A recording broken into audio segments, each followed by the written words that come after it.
Welcome to the Prep Beat. It's Thomas Lawrence. I'm TJ Holmes. It's our playoff edition, game of the week. West Valley's hosting Lassen this week.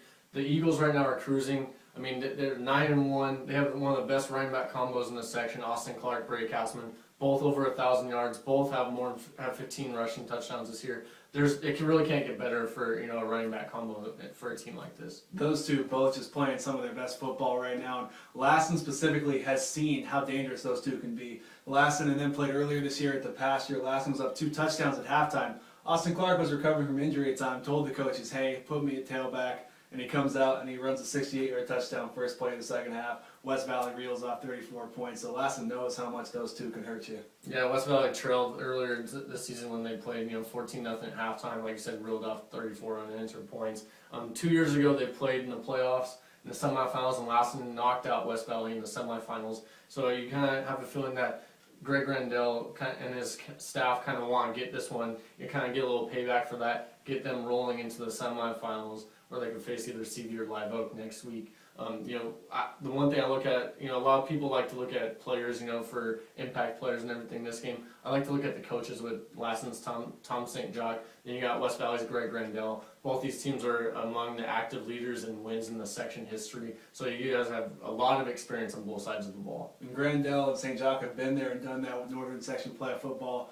With Red Bluff, though, their new coach, Corey Hine, he's been a JV guy, and his number 6 Spartans head to number 3 Foothill this week. And for Red Bluff, a team that's been brimming with confidence this year, a team that managed an upset over Paradise, but played Foothill last week at home, lost by 41 points, and they saw just how incredible Foothill can be when they're firing on all cylinders. And they are right now. I mean, Ryan Pollard had 5 touchdown passes last week. He's at 29 on the season. He's hitting Davis Capon and Cooper J left and right for touchdowns. Then you got Eli Putnam, then you got Blake Burnett and Jake Shaddix, who can run the ball and catch the ball at the same time. They can really give this offense an extra element. So this offense just cruising right now, and this defense even is still improving. I mean, since the Enterprise game, giving up 45 points in that game, going down.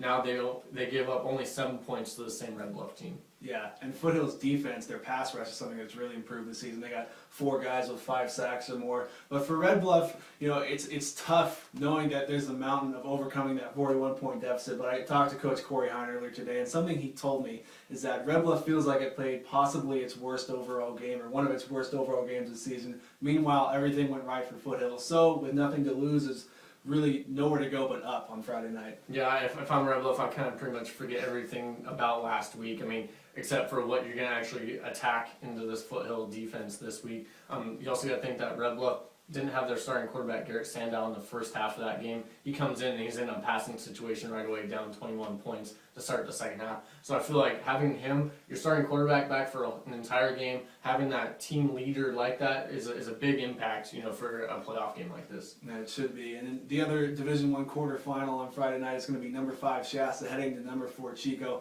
Third time in the last 3 years these two have played in the last week of the season, played in the playoffs. And Chico played at Shasta last week, won by 36 points. So to me, for the Wolves to have a good chance in this game, they're going to need an amazing career night from senior running back Avery Hawley. And they're going to need some way to stifle that Chico offense that can be so potent when it's going. Yeah, you mentioned Avery Hawley as being a guy that they're going to want to lean on. But to complement him, they're going to have Bailey Odell, the junior quarterback, step up in this one, limit turnovers, connect on some easy completions to get his confidence up and get this team rolling if they want a shot to beat Chico. In another playoff game in a D2 quarterfinal, number 2 Central Valley hosting Live Oak. CV right now, they've won 5 straight. They won the NAL title last week when they thumped Anderson 63-0. How do you feel about this Falcon team right now cruising into the playoffs? I tell you what, they just have an embarrassment of riches on the offensive side of the ball right now. Throughout the bulk of the year, they've had the juniors, Sawyer McDonald, Tony Penta, Connor Silveria, running the ball really effectively out of that wing T offense. Now they got their emotional leader back in Dylan Sendorf, who broke his fibula earlier this year. He got 7 carries, scored a touchdown in this first week, and their defense has really, really improved under Matt Diskin this year, and they're rushing the passer pretty impressively right now. Yeah, and going down to Division 6 semifinals in 8-man football, Reading Christian, the top seeds, hosting last year's 8-man champ Butte Valley. This is a big game for Reading Christian. They already beat them this year and everything, but to get to the finals and only their second year is quite an accomplishment for any program. That's amazing. Coming off a 2-win season, like you said, and for them, they've really been fueled by their junior quarterback, Hayden Piper, who, for 8-man football right now, #1 in total yards in the state of California, #10 in the nation, and that's just incredible considering how far the program has come in less than 2 years. Exactly. So this is our game previews. For more of our recaps and our scoreboard and everything, check out prepbeat.com.